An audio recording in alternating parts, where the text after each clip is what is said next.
You going to see the Straight Outta Compton movie this weekend? No, I will not be going to see it. What? Yeah, now I got to hear this, bruh. Like, because, you know, I'm going to see it tomorrow. Yeah, I'm going to take the wife to see it. I'm looking forward to it. What, maybe next weekend you can't. You're busy this weekend, so that's why you're not seeing it next weekend? You wait till next weekend. No? You're not going to go see it? No, I will not be going to the theaters to see Straight Outta Compton. Ah, man. You're not interested in the movie? You know what it is about the movie? I'm going to be brutally honest about the movie. And I haven't seen it. Mm-hmm. I have not seen the movie. Mm-hmm.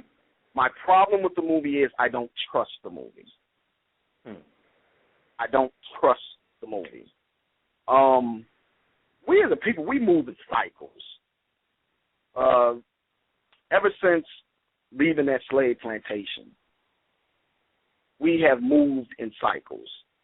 One thing that was created on that slave plantation was what we like to call the white man's Frankenstein, otherwise known as the nigger.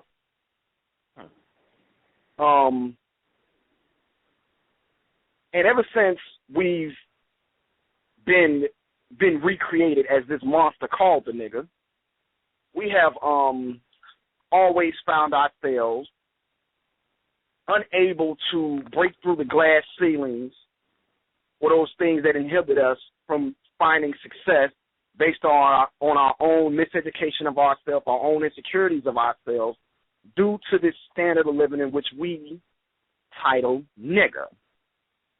I want to just make that one of my premises, because every time we've attempted to advance, the nigger comes right back to haunt us. So after, well, I don't want to go through a full long timeline because I don't want to speak too long on it, but so I'm going to, briefly go through it, maybe one time or another. I thoroughly go through it. But it's very convenient that every single time it looks like the community is galvanizing. The community is united. The community is becoming more conscious. All of a sudden, out of nowhere, comes the reenactment, the reprogramming, and the reteaching of what a nigger is. I'm just going to start in the 60s. I can go before then with World War I, World War II, the conferences in 1945 of Pan-Africanism, things of that nature. But we're going to leave that alone for right now. Let's just start in the 70s with the Black Power movement. Shortly after Malcolm passes, becomes the Black Panthers are pretty much wiped out by the CIA, but we still had a full-blown Black Power movement. We had free programs, free schooling. We had free lunch programs.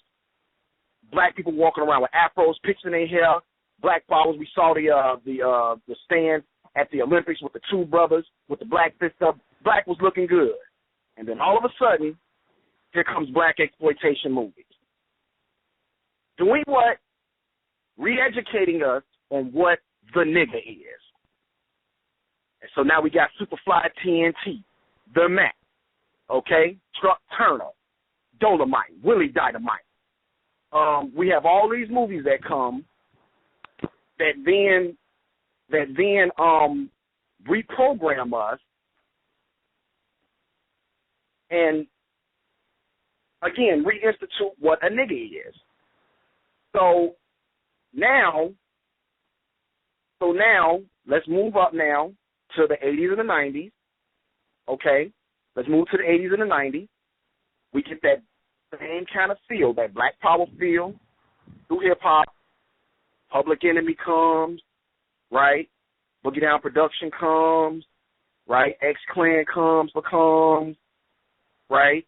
All these people come. We're bringing Pan-Africanism back. We're bringing Black history back, and then all of a sudden, here comes N.W.A. And what I had to do as a student of history, I had to reevaluate what that group did to the voice of Black empowerment back in the late 80s and the early 90s. And I have to be honest and say that maybe groups like N.W.A. at the time Ghetto Boys at the time. Many of those kind of groups, Luther Campbell and 2 Live Crew, those groups were a little bit more of a detriment to black empowerment than a help. Even though I love them musically, Straight Outta Compton is a flat-out classic musically. Niggas for Life is a classic musically, right? I won't group Ice Cube because Ice Cube sort of turned a corner when he went, America's Most, and he started hooking up with, the Nation and N.W.A, things of that nature. So we're going to just leave that be with Cube. But as far as N.W.A, what happened was their voices, they were as a selection in music, started to drown out what was coming from Public Enemy, from Boogie Down Productions. And all you saw after a while was N.W.A. So now let's look at today. We have Tamar Rice. We have Mike Brown, what's going on in Ferguson. We had Trayvon Martin. But most importantly, online, we have this huge momentum, this huge energy, this huge, momentum of black people wanting to unite. We're becoming more conscious, and all of a sudden, here comes Straight Outta Compton. All of a sudden, here comes Empire or Fox News. I mean, not Fox News, but the Fox channel, a channel that has rejected black television for over a decade. I want people to be conscious of this. They rejected black television for years. And then all of a sudden, here comes Empire to do what? Reinstitute, reprogram, reteach what the nigga is in a time where we're trying to empower ourselves. So, the movie, I have not seen it. I do not know if it's going to be detrimental. I have no idea it might be a good movie, but I do not trust the movie. Because if we go to this movie and we hear the word nigga 75,000 times, and then they're trying to justify why we are niggers in the movie 75,000 times, the movie might be great, the actor might be great, the writing might be great, and if it's a good movie, come back and tell me it is. It's not a coincidence that movie is coming out right now. Okay. Cube has been trying to get that movie off the ground for years. All of a sudden now they want to give him a budget for it. All right. This is what I got a problem with. Yeah, you brought up a lot of points there. It's a lot to mull over there. But I feel you to a certain extent. It does seem like certain programs are used to basically dissipate the energy that's out there. But I think it all depends on how this movie is done. Because from the previews I saw, I did see a scene where Cube was getting harassed by the cops. And that kind of fits into what's going on right now. If part of the movie is highlighting police brutality, that might actually give more energy to what's going on right now. But again, I haven't seen the movie myself. That's why I'm anxious to see how they do it. Because if done right, I think it could have a more positive and negative effect if they done right, because it's a lot in the N.W.A story. I'm interested to see how they're going to portray Jerry Heller. That's one thing I'm very interested in, because if done right, it can basically show our people how basically not to get raped, because the contract situation that N.W.A went through. Exactly, man. Like, that's exactly what I'm saying, because basically Jerry Heller was raping them with those contracts. Yeah. So that could be a good lesson in itself if they focus on that. I don't know if they are, but that I'm interested to see how they portray his character. From the previews, I did see one preview where they were, where I guess they was getting harassed, and Jerry Heller came to the rescue. So, and that scene heavily bothered me.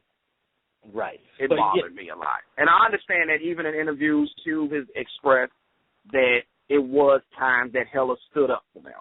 I get all that. I just really don't want to see that right now. I don't really care to see that right now. I don't care because we're still talking about a man who put millions of dollars to finance niggas with an attitude. Oh, and I understand. Was fighting to have the title Niggas for Life on the shelves of CD and record sale stores all over the country. Well, I think even further than that. When he have a book, I think it's an autobiography itself, and he called it Ruthless, but originally he wanted to name it Niggas for Life on his autobiography, but the publisher wouldn't let him. And he was trying to fight to have his own book called Niggas for Life. So, but go ahead. I just wanted to get that in before. Yeah, but see, that's what I'm saying. He's standing up and he's talking to the police officer, and you can't harass my clients and their artists. And okay, that's cute. That's real cute. Again, you finance a group, and then that draws another conversation of the responsibility that we own to ourselves versus those who finance are ignorant. Because in a time where we know these were 5 brothers, well, I don't know DJ Yellow, a brother. I don't know. But, okay, I'll really that one alone. But these are 5 brothers, all from impoverished environments, all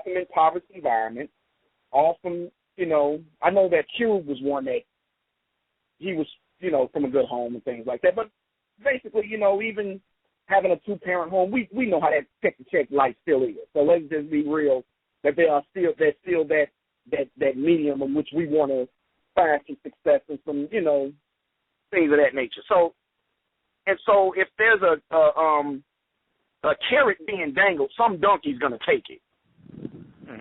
Okay? And they're going to rationalize it and make the proper assessments mentally on why it's okay to take that carrot. But at the end of the day, the people who distribute this have to be held responsible in some manner.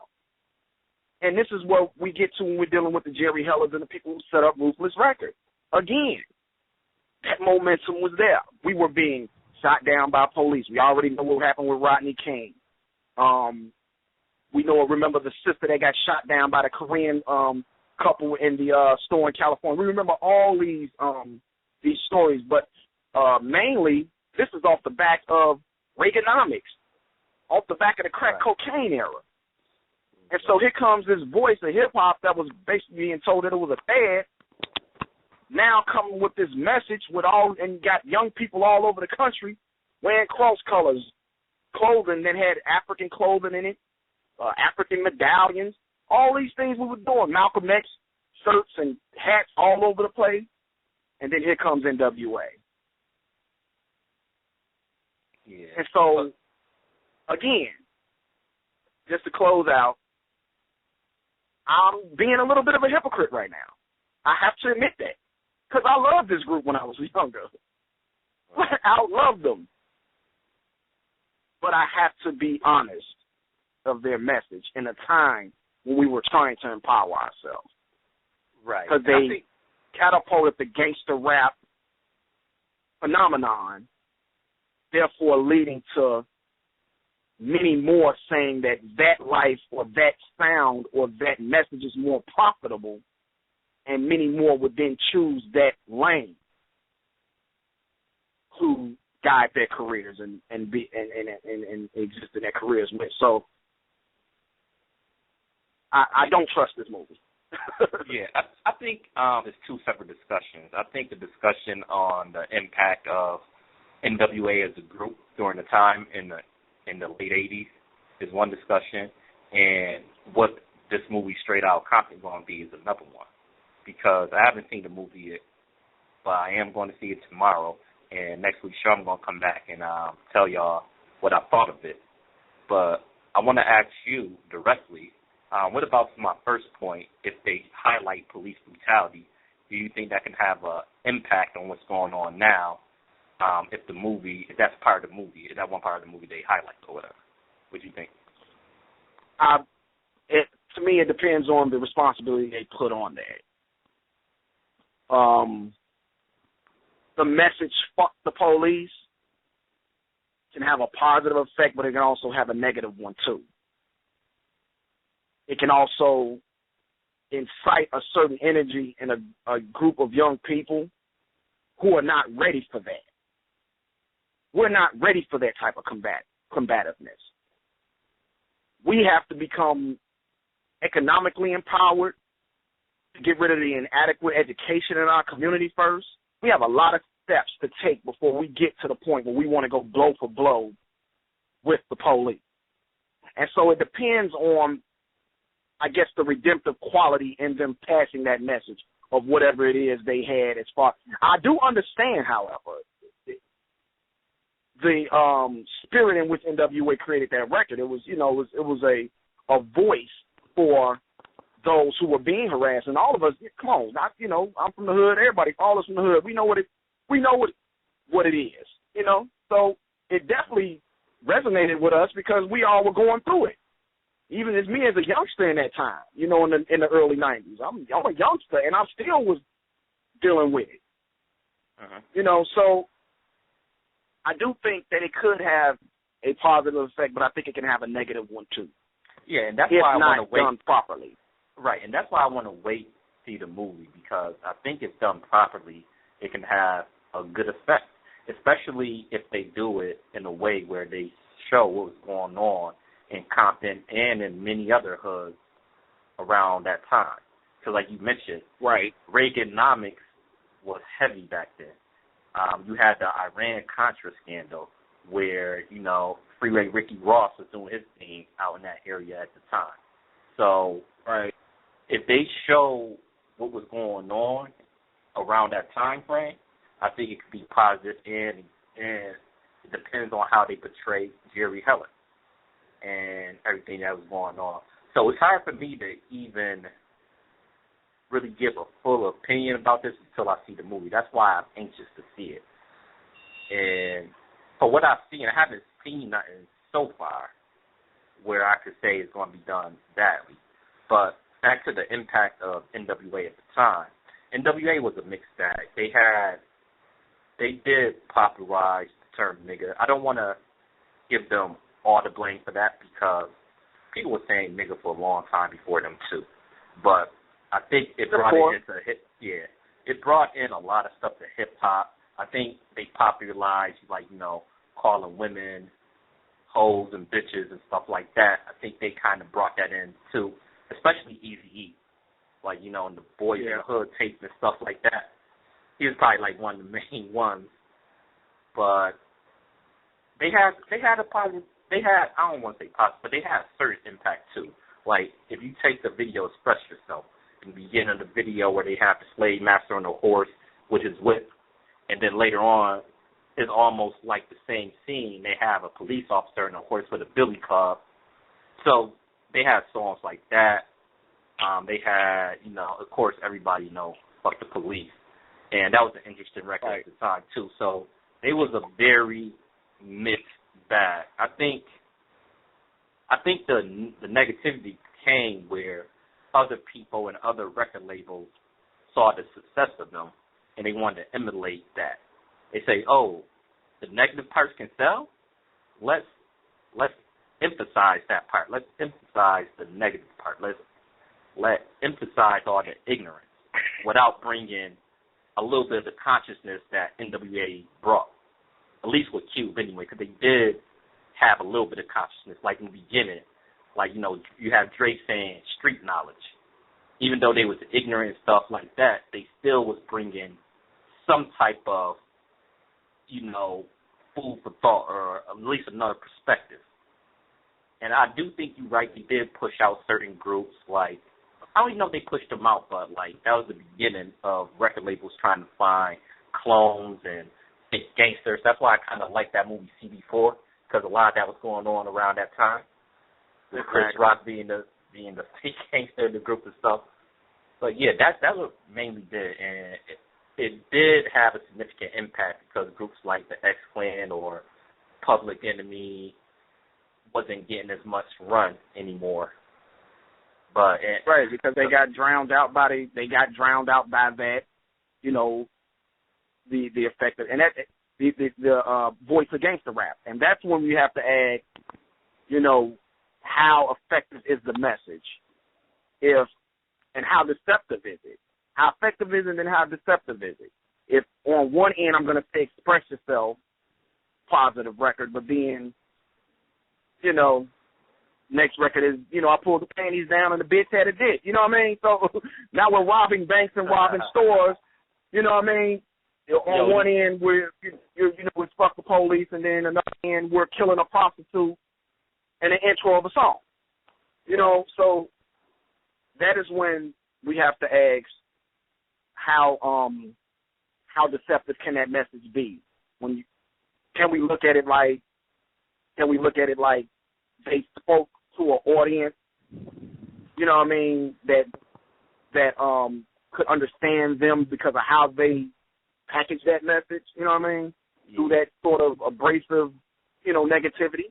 More so we needed the other black empowerment kind of people, poor righteous teachers, Tribe Called Quest, De La Soul, those type of people, and the gangster rap was used to mask and pretty much neutralize their voices. And then all of a sudden, everywhere it was just, I'm a pimp, I'm a gangster, I'm a killer, Right. Let me speak on that for a second. And before I even get into that, when you said put the panties down and bitch had a dick, Meek wasn't just making that up. That was actually an Eazy-E lyric. Because I remember I had the book. I had the book. Some people might not know that. Sometimes we talk amongst each other, and we we pick up on it. So I want to fully explain to the audience, because I had the Boys in the Hood record. It wasn't just a movie. It was an album too, Boys in the Hood, and that was one of the songs on there. Eazy told that story, but at the time too, I don't want to take it too far because I think it hit the fan kind of near last decade. Because you remember, even after N.W.A, it got a little bit more ratchet, or actually a lot more ratchet, and a lot more ignorant, but you still had conscious group. Because even Cube's first album, after he left N.W.A, America's Most, right. it was gangster, but it had a lot of Nation of Islam philosophy in it, and this street knowledge, and some positivity as well in it. At the time too, you still had, the Tribe Called Quest came out off after that. The Tribe was a positive group. You still had a lot of positive groups coming out. You still had a lot of conscious rappers or backpackers that came out after that time. So I don't think it was necessarily N.W.A just killed everything. I think if you really want to keep it real, I think a lot of the hip-hop killed hip-hop or had more of a negative impact than maybe even N.W.A.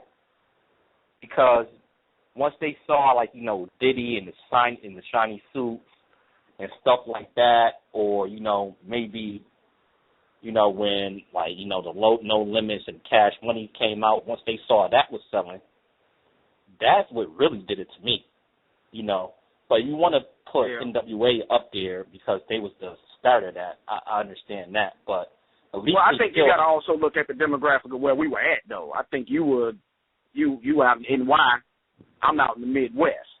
And so I think you were probably a little bit more closer arm length to Tribe Called, to De La Soul, to, Poor Righteous Teachers, to Leaders of the New School, to, you were arm length. And now when you're talking about coming over to Chicago in the Midwest, all we had was the gangster rap.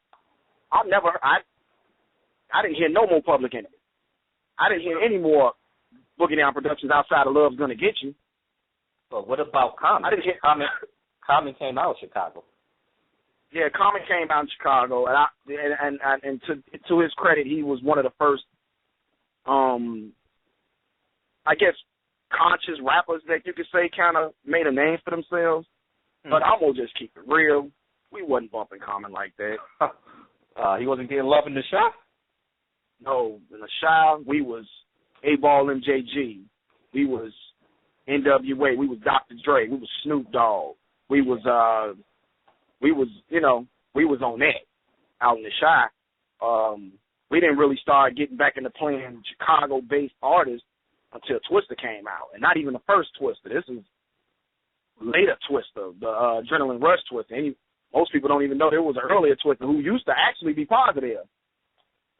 Yeah, Twister used to be positive. He used to be under Malachi York and had them records, Jazzmatazz and things of that nature you could hear late night. But, we wasn't catching on. He didn't get on until like about 97, when he had, the Adrenaline Rush and, things of that nature. So yeah, like Get It Wet and stuff like that. Yeah. Okay. So when Psychodrama and all them came out, I don't know if anybody know who those people is, but, that's what we was, rocking with. Mm-hmm. Yeah, when we started, Cooch Conflict, Do or Die, that's when we started trying to plan the, the artists. But again, these were gangster rappers. Yeah. But before then, you could hear some being Rakim out here. You could hear some, you could hear them, but now, it went and it never came back full circle. Mm-hmm. Yeah, so that's why you get a fear. But I do agree that what Puff and them did, let's put it like this. If the gangster rap of the early 90s gave the body of hip-hop and conscious music body shots, 2 or 3 body shots, what Puff did was the head shot. Yeah, Puff, like, I don't know, that was like one of the final blows because everybody went pop after that, and what Diddy did, he had a mix of gangster type lyrics with pop stuff. So that was even worse. At least N.W.A, they had a few radio crossover songs, but they had their gangster stuff and they had their more, positive stuff as well. Like right. What Diddy and them did, man, it was just gangster, then radio smashes. And most of the radio smashes was ignorant too. So, and then like, I don't think that was the death blow. Like, I think when like Cash Money started getting popular and stuff like that, that might have been it.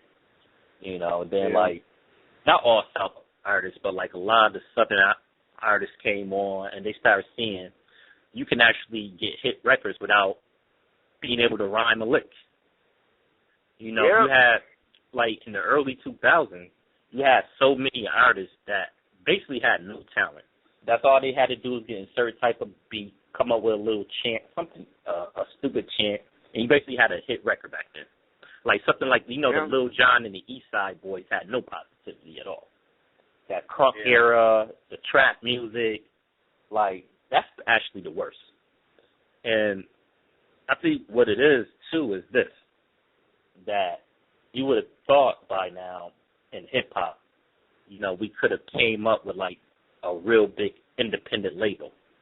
And that was the problem, too, that nobody actually came up with an independent label where they could just do what they wanted to do. They all had to submit to a bigger label. Because even these so-called black labels are just basically sub-labels of a bigger label, Even something like Def Jam. Even something like Def Jam. Def Jam is under Universal when Russell was running it. He still had to get permission from Universal to do everything. So it's a big problem, man. So I think hip-hop is coming back now, and I think it's going to get better because I think the record labels is on the ropes right now. And about another decade, I doubt most artists will even be on a major because you can pop right now by just putting your songs on YouTube or through social media. You can kind of get your own buzz like that right now. And it makes more sense at this present time to be independent and go to the majors, especially now that majors got these 360s. So yeah, I actually got hope that it makes absolutely no sense, though. But, from anybody that may catch my voice in here, I'm not encouraging nobody to have to go see the movie. I just wanted to offer a different perspective for us to just look at as far as the movie coming out at this time. I just pay attention to a lot of things, especially, they say if you don't know your history, you're bound to repeat it. And so all I did was just do a crash course in history to realize that, we've seen this movie before. So let's make sure that if it does have that negative effect, let's not make Straight Outta Compton become the catapult where now we got Menace II Society Part 2 and New Jersey Drive 2, and then we got Set It Off 3, and, you know, and now we reinstituting that nigga on the big screen, you know, when we're trying to get a point where we can empower ourselves, you know. But it could have the opposite effect because I heard Cube stating that he might try to do a Public Enemy movie next. So I would love that.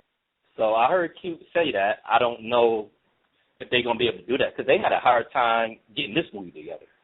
So yeah, that's what I said. It went years. Cube been trying to get the budget for this movie for years, and now they want to give it to him. I got to pay attention to that type of stuff.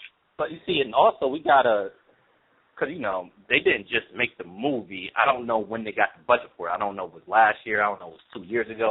Because, you know, movies take a while to make. So I don't know when he got the budget to make it and all that either. But if this could lead to a good trend, I think, though. If this movie make a lot of money, if it's actually done well, if they could get a Public Enemy movie next, that could be something great. Or maybe even a Wu-Tang movie next, too, you know. After a Public Enemy movie, like I could see a good trend coming if it's done right. So I'm going to go see it tomorrow. I'll let you know how it is. I'm going to let the audience know how it is next week.